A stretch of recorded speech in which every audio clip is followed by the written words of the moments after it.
Salam sehat selalu Parewa. Semoga Parewa semua sedang tidak fakir kuota untuk menikmati audiobook dari kami.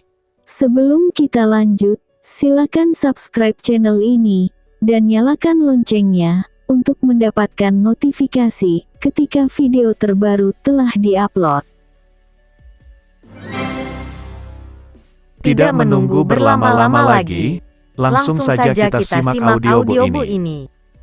Mahakarya dari penulis kebanggaan tanah air, Asmaraman S. Ho Ping Ho.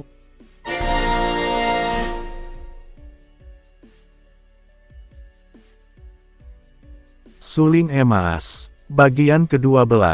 Pada siang hari itu, mereka mengasuh di pinggir sungai Wuqiang yang mengalirkan airnya perlahan-lahan ke jurusan timur. Airnya tampak tenang dan sedikit pun tidak bergelombang, membayangkan bahwa sungai itu amat dalam. Lucian menyalakan api unggun untuk menghangatkan tubuh dua ekor kuda mereka. Juga dengan bantuan api, mereka merasa nikmat dan hangat. Kui Koko, sudah 2 pekan kita melakukan perjalanan, akan tetapi belum juga kau penuhi 2 permintaanku. Lucian berkata sambil mengorek-orek kayu membesarkan nyala api. Nona, nah, yang 2 belum dipenuhi, yang 1 dilanggar pula. Berapa kali sudah kukatakan supaya kau jangan menyebut Nona kepadaku. Wah, pelajar apakah kau ini, begitu pikun dan kurang perhatian. Mana bisa maju mempelajari sastra begitu sulitnya. Kui Seng menarik napas panjang. Gadis ini memang hebat, tidak saja benar-benar mempunyai kecantikan yang asli dan gilang gemilang, yang cukup meruntuhkan hatinya, namun juga memiliki watak yang kadang-kadang membuat ia bertekuk lutut karena ia jatuh hatinya. Watak yang berandalan, namun seakan-akan dapat menambah terangnya sinar matahari, menambah merdu kicau burung, menambah meriah suasana dan menjadikan segala apa yang tampak berseri-seri. Akan tetapi, juga makin yakin hatinya bahwa di balik segala keindahan, segala hal-hal yang menjatuhkan hatinya ini, tersimpan sifat-sifat lain yang amat bertentangan dengan hatinya. Sifat kejam dan ganas, tidak mempedulikan orang lain, terlalu cinta kepada diri sendiri, dan tidak mau kalah, ingin selalu menang dan berkuasa saja. Memang aku seorang pelajar yang gagal, tidak lulus ujian. Ia menjawab kemudian menambahkan, kau minta aku menceritakan riwayatku, apakah gunanya? Aku tidak ada riwayat yang pantas menjadi cerita, aku seorang sebatang kara, yatim piatu, miskin dan gagal.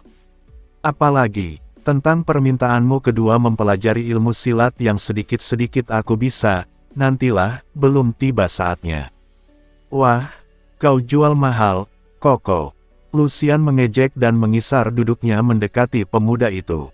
Memang demikianlah selalu sikap Lucian, terhadap siapapun juga. Jinak-jinak merpati, tampaknya jinak tapi tak mudah didekati. Hawa begini dingin, kalau ditambah sikapmu, bukankah kita akan menjadi beku? Kui Koko, kalau aku tidak ingat bahwa kau adalah seorang ahli silat yang lihai, kau ini pelajar gagal dan murung mengingatkan aku akan seorang penyair yang sama segalanya dan sama murungnya dengan engkau, hihi. Gadis ini menutup mulutnya dengan tangan, akan tetapi matanya jelas mentertawakan Kui Seng. Penyair mana yang kau maksudkan? Biarpun tahu gadis itu hanya menggodanya, namun bicara tentang syair dan menyair menimbulkan kegembiraan selalu bagi Kui Seng.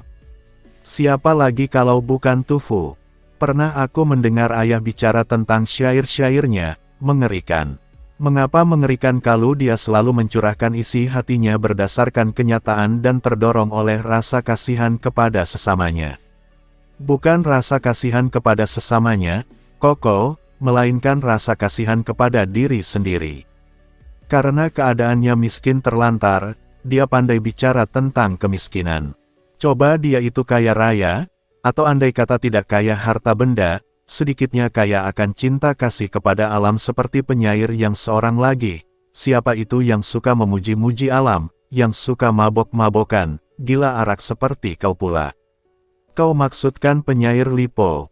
Nah, dia itulah. Kalau seperti Lipo yang memandang dunia dari segi keindahan, tentu dalam kemiskinannya Tu Fu takkan begitu pahit dan pedas sajak-sajaknya. Wah, aku seperti mengajar itik berenang. Kau tentu lebih tahu dan pandai. Aku paling ngeri mendengar syair Tu Fu tentang anggur, daging dan tulang. Bagaimana bunyinya? Kui Koko. Kui Seng meramkan mata, menengadahkan mukanya yang tampan ke atas lalu mengucapkan syair ciptaan Tu Fu dengan suara bersemangat, terpengaruh oleh isi sajak yang memaki-maki keadaan pada waktu itu.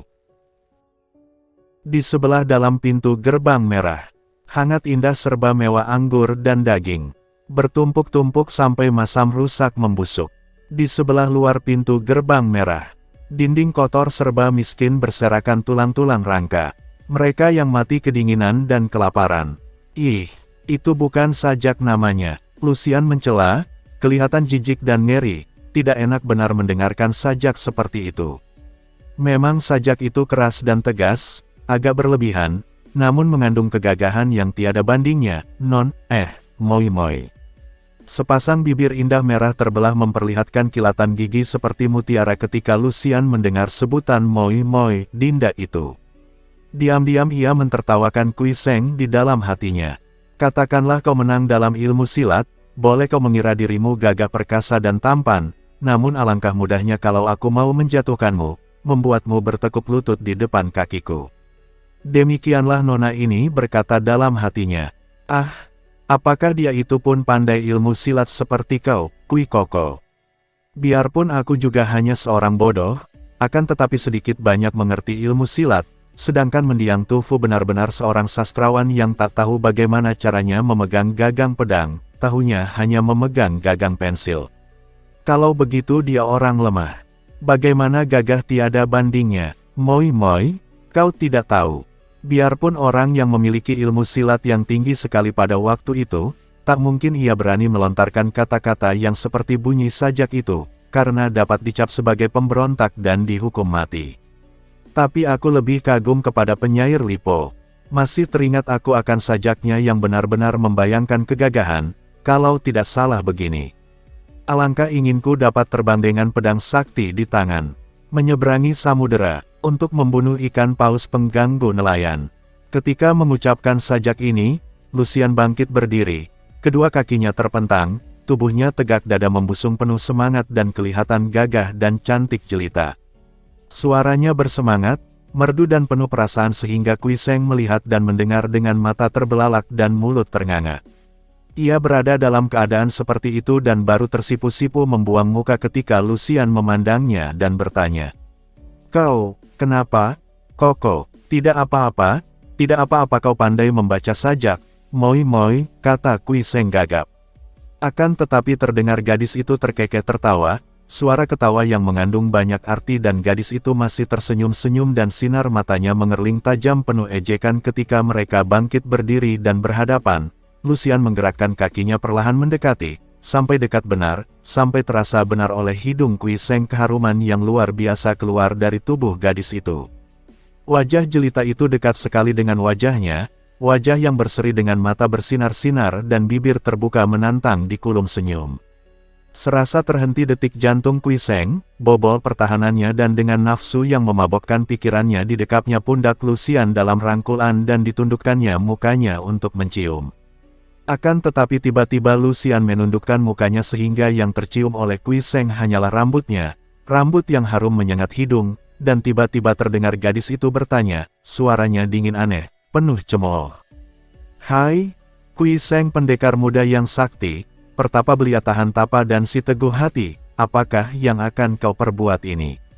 Seakan disiram air salju mukanya, Kui Seng gelagapan, mukanya menjadi pucat lalu berubah merah. Dilepaskannya dekapan tangannya dan ia membuang muka lalu menundukkannya.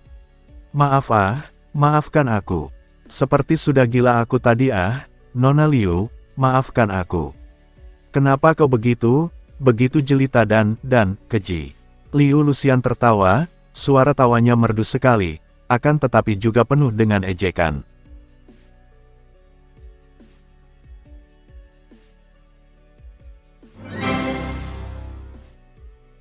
Bersambung ke bagian 13. Terima kasih buat Parewa semua, yang telah menyisakan waktunya untuk menyimak audiobook ini. Jangan lupa di-subscribe ya. Karena subscribe itu gratis. Wassalam. Dari aku, yang selalu setia, menunggumu datang kembali.